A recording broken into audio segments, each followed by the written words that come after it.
Hello, everyone, and welcome to the Minnesota Vikings NFC Championship Memory Show. I'm Tom Moore from VikeFans.com, and joining me from his home in Minnesota to talk a little Viking playoff football is Viking Hall of Fame defensive tackle Alan Page. Alan, thanks for joining us today. Well, thank you for having me, Tom. It's great to be here. Well, Alan, I got to ask you at this point in time, I know that your grandchildren and your son, they're big Viking fans at this point in time, so I have to start out by asking you, what was your reaction, or maybe their reaction, about the big Viking come-from-behind win last Sunday versus the Saints at U.S. Bank Stadium?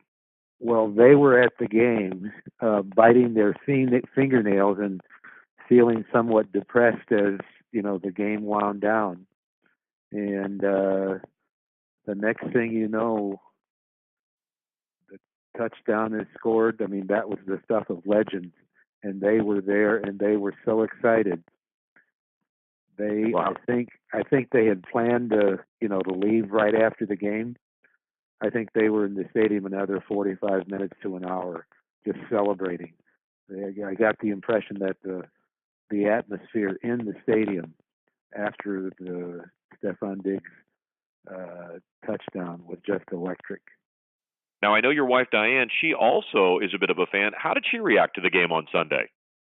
Well, we were home. I was working on another project, and she watched the first, 2.5 quarters, maybe towards the end of the third quarter, when the Saints started their move, and she got a little nervous, and she walked away from the TV. Interestingly, she left it on. As she walked away, we did some other stuff. We fixed dinner.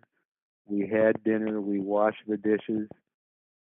And when we finished washing the dishes, the TV's upstairs in our bedroom, and I walk up the steps, and I hear all this cheering and shouting. And I'm thinking, something good just happened. And I walk in and look at the TV, and it was the replay of the touchdown. And it looked really exciting. Well, I'll tell you, an educated man will tell you there's really no such thing as curses or jinx. But I'll tell you what, as we got late in that fourth quarter, it sure felt like something was affecting the Vikings. How about you? Well, some days you have to be better. You have to be luckier than you are good. It always helps to be both good and lucky, but some days it doesn't work out that way. Well, Alan, I want to get right into your experience as a player, and you played in 5 of these NFC Championship games, the last being in 1977 versus the Cowboys. And what fans want to know is, how different is a championship atmosphere as far as a feeling than a regular season game to a player? Well, my view was always, this is the game we've got to win. It's no different than the last one we had to win. And so I think it's important to keep, at least from a player standpoint, from the fan standpoint, everything is riding on it.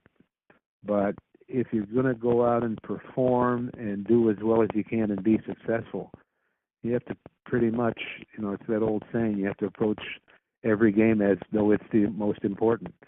And the fact that there's a little more hype, even when it comes to the Super Bowl, there's a lot more hype.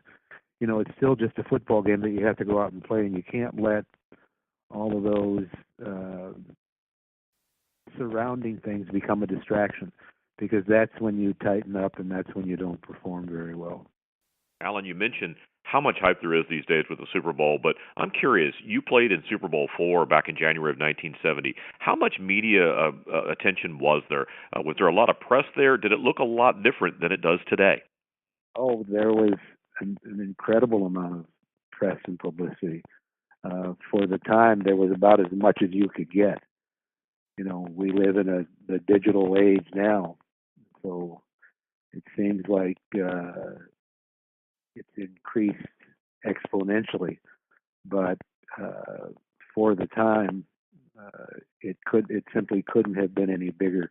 Couldn't have drawn any more attention or any more press from around the world.